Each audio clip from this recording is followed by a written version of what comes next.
conversation, and I am Tanya Global. And so today I want to talk to and with and among people who work with young people and professionally trained youth workers. And youth work is not new. Youth work has been around. In the Caribbean, we call it youth development work because we position youth workers in a broader development landscape in terms of the community, in terms of the nation.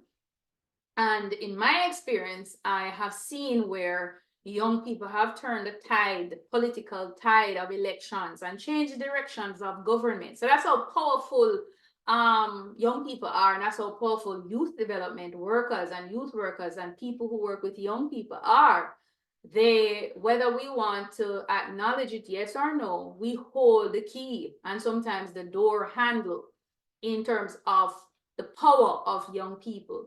And that's why I'm always so surprised at how casually governments and the lack of political will and investments in terms of youth violence. I'm always so surprised at of that across the developing world and even in developed countries. So what I want to talk about specifically today to people working with young people is, first of all, defining young people is very complicated across the globe. A lot of us, we apply the age band definition of young people, but young people is also defined in terms of a social construct. So how does society and the society that you're a part of construct their idea of what a young person is? That is also another way that young people are constructed, because you've had countries across Asia who used to, when they were in harder economic times, they defined young people up to 40 years of age, because that person was going to be in that state of dependence on family and on adults and others for a much longer period. So they wouldn't transition from youth into adulthood until later because of economic hardship. And so we see that there's a social construct in how the society itself looked at what a young person is. Then we look at transitional markers like getting a job, getting married, moving out of the parental house, those kinds of things. But again, these things vary. So we see that the definition of young people and youth, it varies across the globe. It varies across geography, and it has changed over time, because you have tribes that once a young woman, a young girl has had her menstrual cycle, she would have entered the period of adulthood. So for her, the period of youth was a very short or a very small window period, very small window period. And so we see that who we call youth has changed.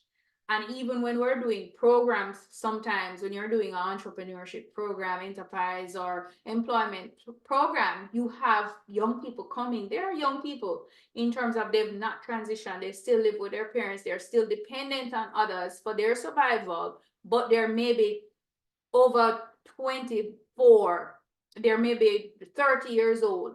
But sometimes you make program allowances and apply what we call a life cycle approach as well to engaging with young people to ensure that those who are still in transition, who are still in that youth band, whether by age or otherwise, are considered for engagement. And that's very important, because in countries where there is a lack of social services, there is a lack of resources for youth programs, for education and other services, there is a need at older ages. A lot of people end up in transition longer due to adult experiences, like having a child. Now they have a child, but they're still not able to take care of that child. So they're still dependent on others. And for a lot of us working with young people, we are constantly engaging more and more young people that lack basic skills. So we always apply a theory called Erickson's theory of development, and it's a very applicable theory where we look at how people have transitioned from childhood. when my daughter was 2, she wanted to dress herself. She had a strong sense of autonomy. And it doesn't matter how much time she fell learning to put her undergarments on, she kept on doing it until she learned how. She created her own system.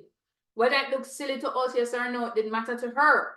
And so she has grown up to be somebody who has a strong sense of autonomy, a strong sense of identity and self-ownership, and is not easily peer pressure.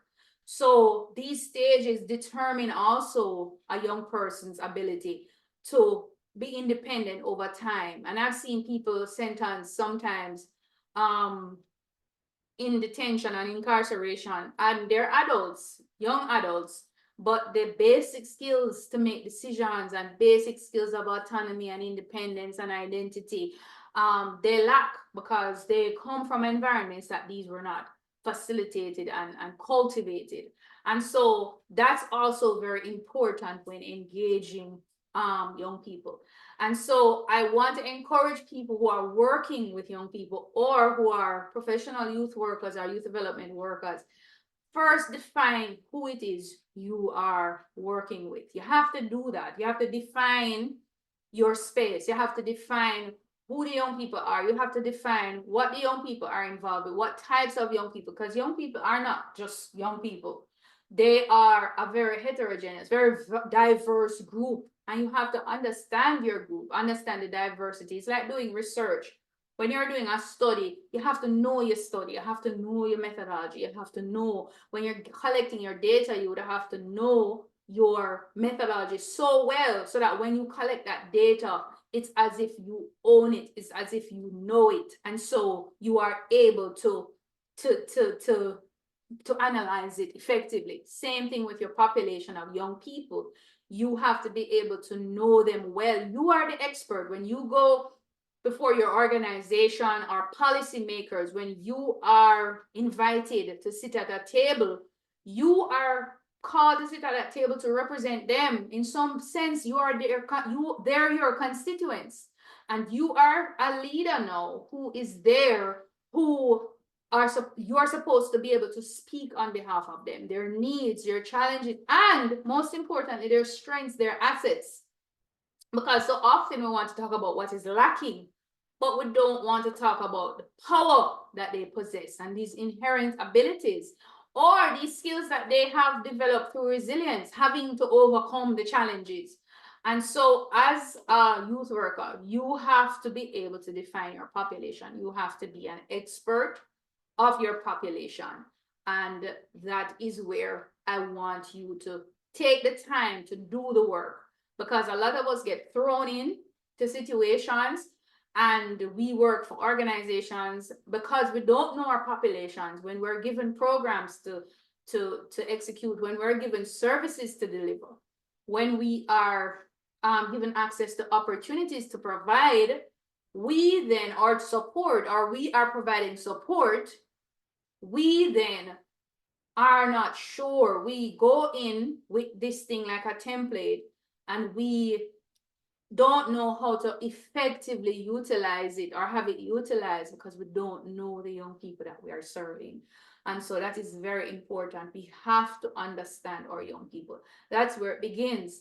And it's all about our ethics. When you are volunteering or employed to work with young people, there is an ethical consideration. In Jamaica, we have a code of ethics. And I know we have a Commonwealth Alliance code of ethics for countries who don't have a specific code of ethics. So there are code of ethics there, but ethics to me cannot be taught. Just like how the young people need a primary value system and culture, and that shaping of self and understanding their position within a broader collective. It's the same thing with us as practitioners.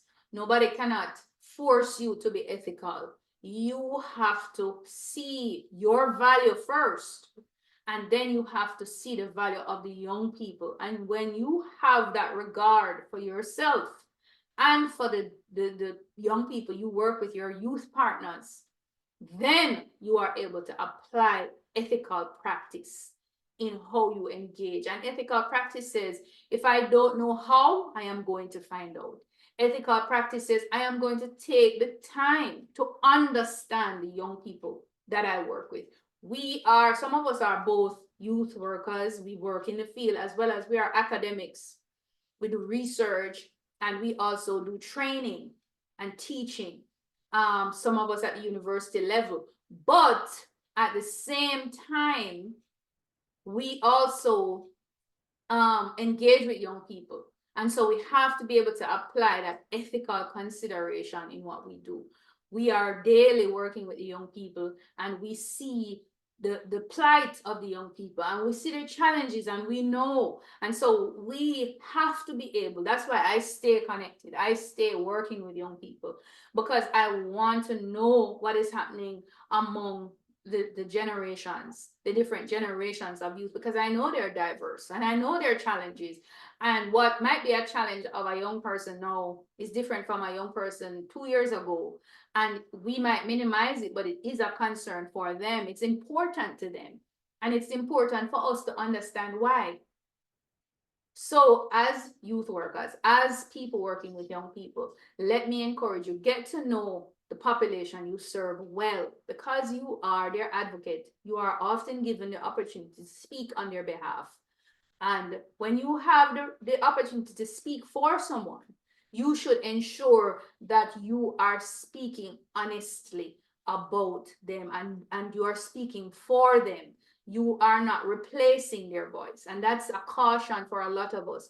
We can tend to go off now and begin to speak for young people and re-oppress them with our knowledge instead of representing them or creating the opportunity for them to represent themselves. And so that's something I want us to think about today as practitioners, as people working with young people. If you don't know, get to know.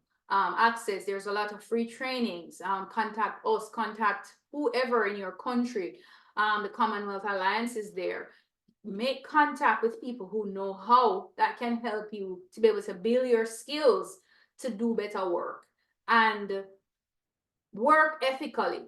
Understand your value, understand your place, understand the value of the young people that you're serving so that you can treat them with the utmost respect and ensure that their dignity and their independence as youth is always respected and considered in all of your efforts. And so I am Tanya Global.